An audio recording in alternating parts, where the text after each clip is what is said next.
Hi, Stories Channel here. Today, I am going to explain an episode called Archangel from the British science fiction series Black Mirror. Spoilers ahead. Watch out and take care.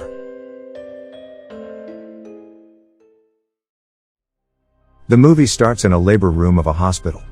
Single mother, Marie Sambrel, lies on the hospital bed, giving birth to her baby daughter, Sarah. She happily hugs her. Cut to 3 years later. Marie's father, Russ, has been helping her raising Sarah. One morning, we see him trying to feed her granddaughter. Marie comes in and offers to take Sarah to the park. As Sarah plays, Marie is distracted talking to someone else.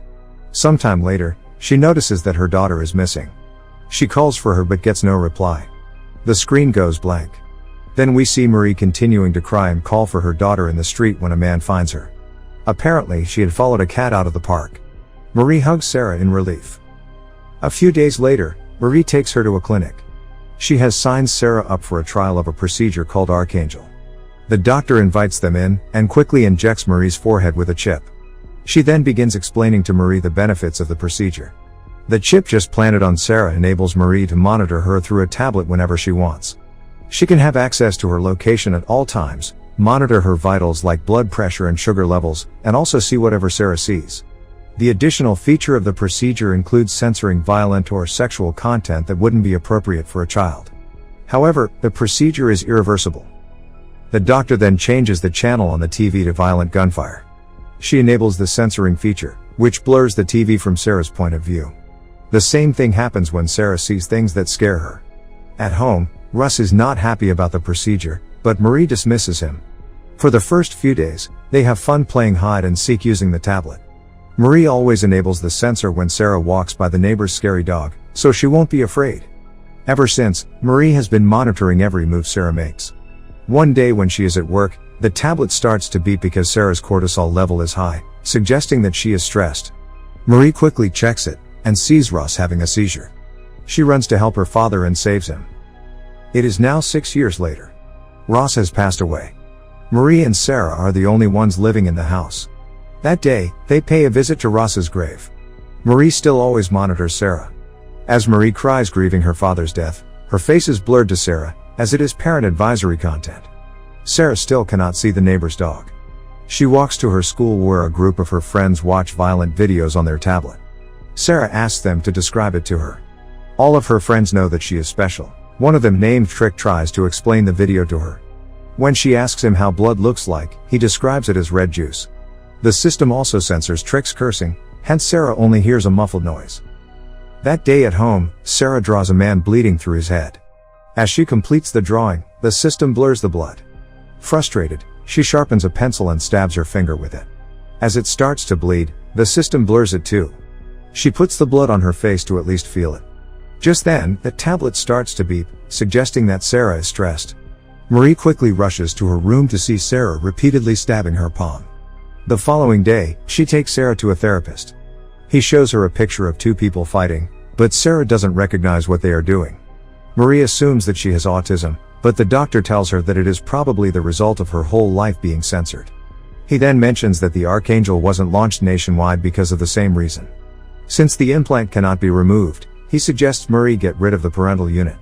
Marie feels guilty for being the reason her daughter is different. That day, she returns home and turns off all the censor features of the tablet. She then hides it in the kitchen cabinet. She tells Sarah about the system being off during breakfast. However, Sarah is a little skeptical because she has never been without her mom's supervision. She walks out and is startled to see the neighbor's dog bark at her for the first time. Scared, she tries to cross the road and is almost hit by a car. She reaches school to see her friend, Trick, fighting a boy.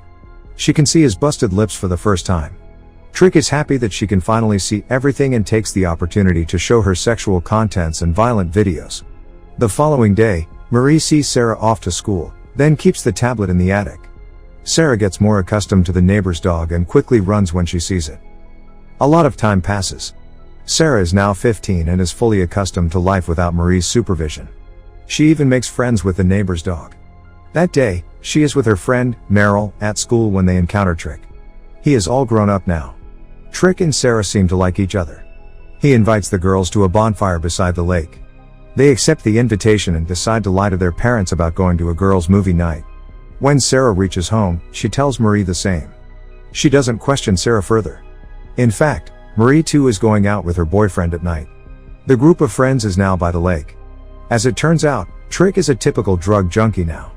He passes Sarah a blunt and she accepts it. Meanwhile, Marie is back from her date and calls Sarah while returning home.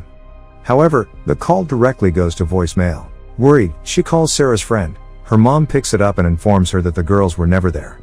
She calls her repeatedly, but Sarah doesn't pick up. With no other choice left, she brings out the tablet from the attic. She finally sees that Sarah's location is beside a lake, 2 miles away. Marie then opens the cam and is horrified to see her daughter having sex with Trick. She quickly turns the tablet off. Back at the lake, Sarah and Trick chat while making out. A knock on the door startles them. It is Meryl telling Sarah that her mom has found out about them sneaking out.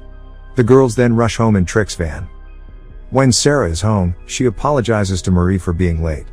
Marie doesn't confront her either. The following day, Sarah leaves for school. Marie brings the tablet to work with her that day. Sarah and Trick are together after school when she asks him about the drugs he sells. Trick tells Sarah that those are not for her, but she insists on looking at one. Then, we see him trying to teach Sarah how people usually take drugs, but Sarah insists on trying some. Trick reluctantly agrees. Back home, that tablet starts to ring, suggesting that Sarah is stressed. Marie opens it again to see that it is a narcotic alert. She is then horrified to see Sarah snorting coke. Marie loses her control and throws the tablet. She gets on her computer and uses reverse search to find out Trick's name and address. The following day, she goes to Trick's job and threatens him to stay away from Sarah. She also shows him the footage of them having sex. Trick is terrified. That night, he gets several calls from Sarah, but doesn't pick them. Sarah is distressed. The following night, as Sarah texts Trick to talk to her, Marie watches everything from the tablet. The next day, she goes to confront Trick. Because of fear of her mother, he tells her that he doesn't want her anymore. Marie again watches everything unfold from the tablet.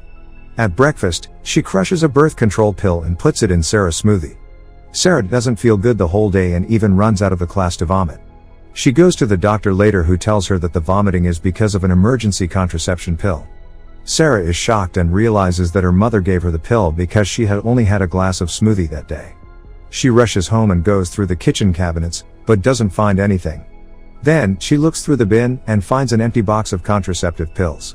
She runs to her mom's room and finds the tablet behind her pillow. Looking through it, she finally realizes that Marie has been monitoring her all along. Hurt by her mother's betrayal and invasion of her privacy, she decides to run away. Sarah quickly packs all her belongings. But just then, Marie arrives at the house. She finds the trashed kitchen and goes to her room to see that Sarah has found the tablet. When she opens it, Marie sees herself. Sarah is standing behind her. Agitated, she snatches the tablet from her and tries to close it. But she mistakenly turns the sensor on.